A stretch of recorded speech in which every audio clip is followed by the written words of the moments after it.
Hey everyone, welcome back to my channel. Whether you're a fellow prop builder, a Disney superfan, or a collector on the hunt for something truly unique, you're in the right place.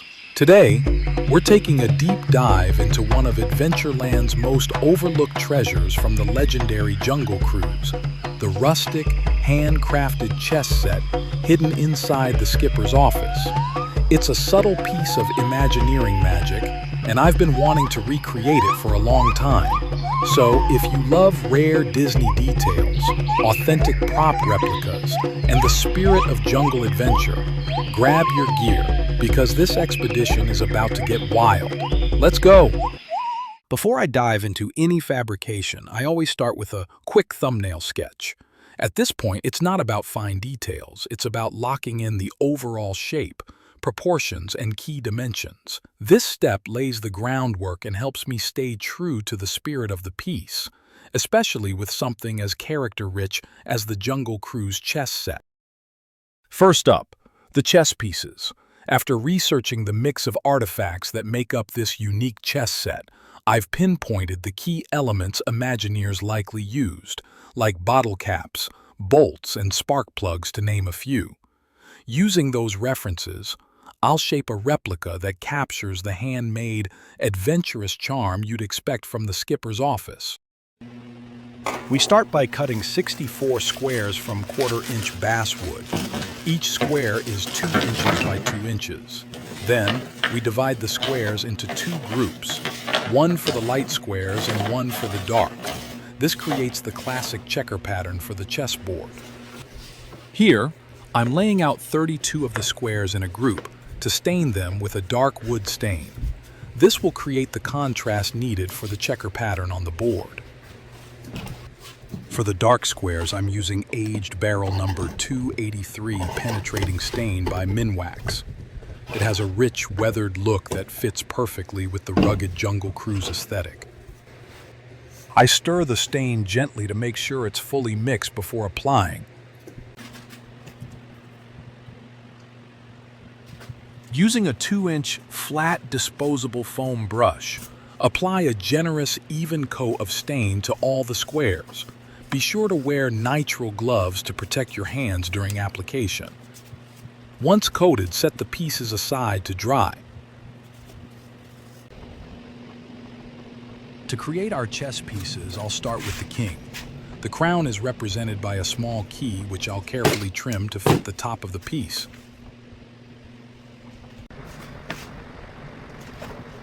Using a hot melt glue gun, I apply a bead of glue to attach the key as the crown. Then, I add more glue to the underside to secure the piece to its base.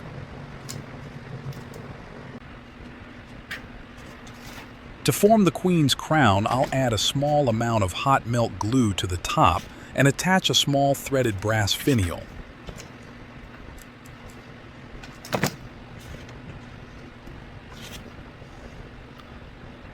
And here are the king and queen pieces. Next, I'll work on the opposing king and queen pieces.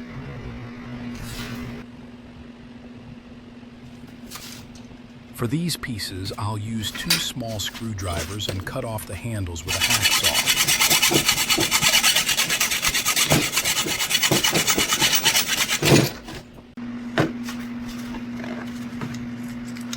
Next, I'll apply a small drop of hot melt glue to the top end and attach a hex nut.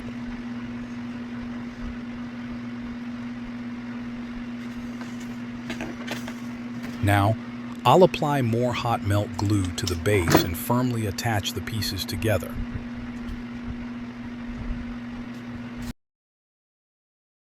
To finish the opposing queen, I add a drop of hot melt glue inside the hex nut and attach a small threaded brass finial. And here are the opposing king and queen pieces.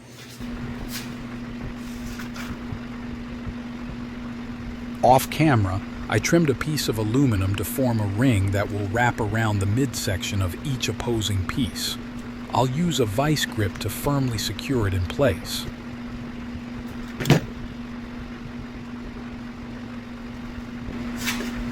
To make the knights, I'll use a large hex nut and old vacuum tubes from a vintage radio. First, I place the hex nut on a small release liner sheet and add a generous amount of hot melt glue inside it. This keeps the piece from sticking to the surface. Then, I insert the vacuum tube into the hex nut and let the glue harden.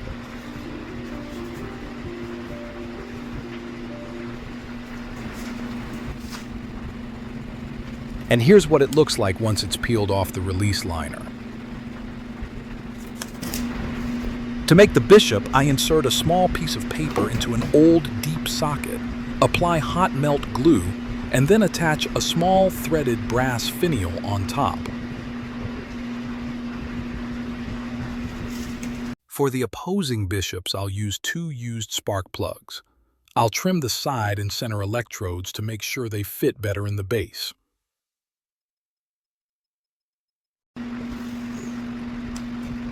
Using sharp-end cutting pliers, I'll trim off both electrodes.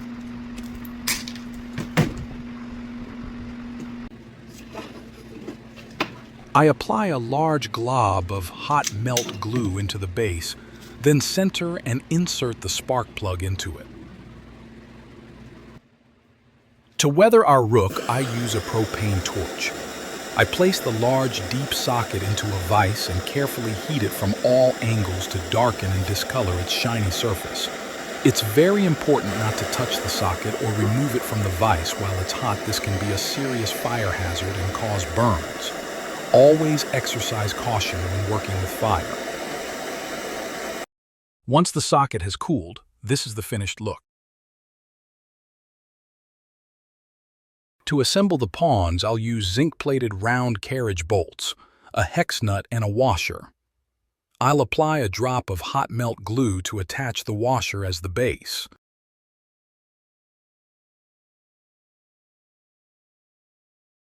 Here are all the ebony chess pieces, completed and ready.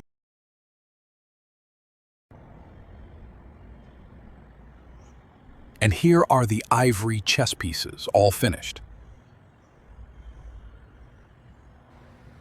Now, back to the playing field. To make the outer frame, I'll use my chop saw to trim the pieces down to size. With all 4 pieces cut, I'll quickly attach them using hot melt glue. I'll need to work fast before the glue sets. Next, I'll attach the adjacent side of the frame. Then I'll attach the opposite side. And finally, I'll attach the last piece to complete the frame. Starting from one corner, glue on the first dark square. Continue gluing squares in an alternating pattern until you've laid out all 8 across. Alternate the wood grain direction as well. Remember to leave a small gap between each square and avoid using too much glue to prevent overflow. Continue the alternating pattern as shown and complete the vertical side up, ensuring all the squares fit together perfectly. Then, repeat this process for all the remaining rows.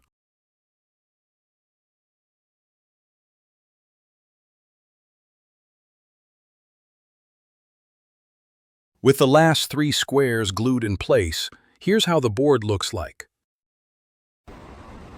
Now for my favorite part, weathering. To give the ebony pawns their rusty, worn look, I'll start by applying a coat of Super 77 spray adhesive to add texture that will help create that authentic rusty effect.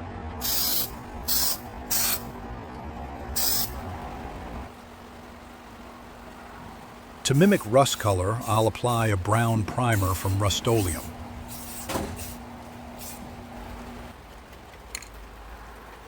For the ivory chess pieces, I'll use black spray paint, also from Rust-Oleum. I'll spray from about 18 inches away, using a splatter technique to create a weathered, worn look.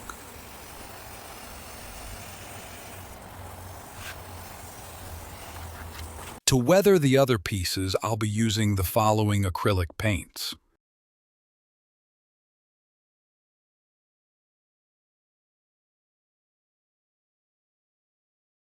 I'll use a plain sheet of paper as my mixing palette and apply the paint with an acid brush, focusing on areas where dirt and grime would naturally build up.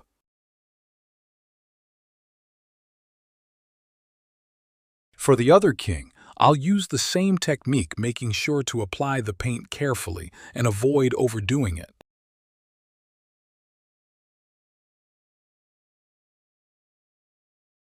Next, I'll apply the same weathering technique to the bishop's spark plugs.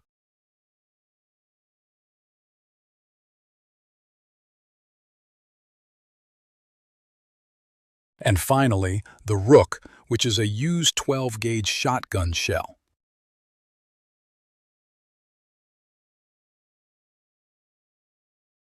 Now, turning back to the playing field, I'll use aluminum duct tape to frame the perimeter of the chessboard.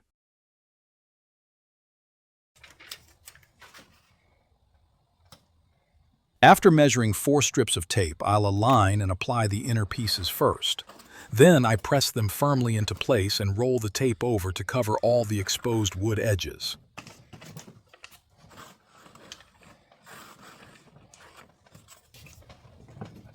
To get into the hard-to-reach spots, I'll use a wooden craft stick.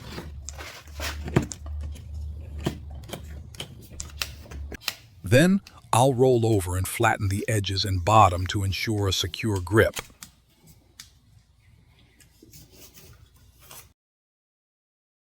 Once all 4 sides are fully covered, here's what the chessboard looks like.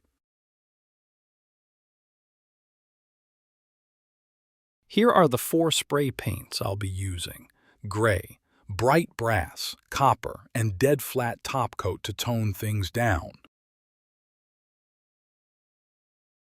Off camera, I layered 3 strips of aluminum duct tape to create a thicker piece, then painted each strip in brass, copper, and gray. Finally, I sealed the colors with the flat clear coat.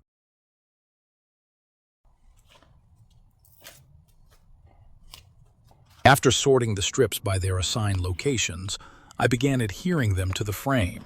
To ensure they fit snugly into the groove, I used a wooden craft stick to press them down firmly. I repeat this process until one side is completely covered.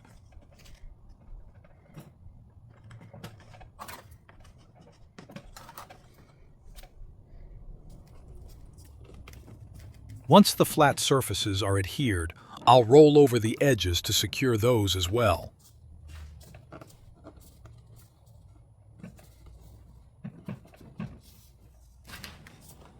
To mimic the nails from the original prop, I'll be using 1/4-inch long flathead nails. Since the nails are so small, I'll hold each one with needle nose pliers and carefully hammer it into place using my drawings as a guide.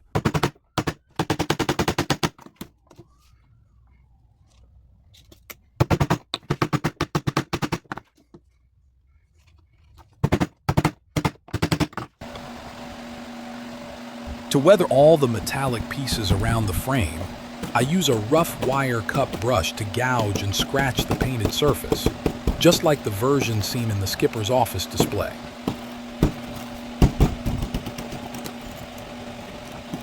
At this point, I glue on all 4 corner blocks, just like the original prop, and with that, this build is officially finished. If you enjoyed this project and want to own it, head over to my Etsy shop at toyandpropmasters.etsy.com. You'll find this replica along with other rare handcrafted props and unique collectibles. Perfect for fans, collectors, and anyone looking for something truly unique. I also take custom and commission work, so if there's a specific prop or piece you'd love to see brought to life, drop your ideas in the comments below. I'd love to hear what you'd like me to build next. And if you found this video helpful, please don't forget to like, subscribe, hit that bell, and share it with fellow fans. Thanks again for watching, and I'll see you in the next adventure.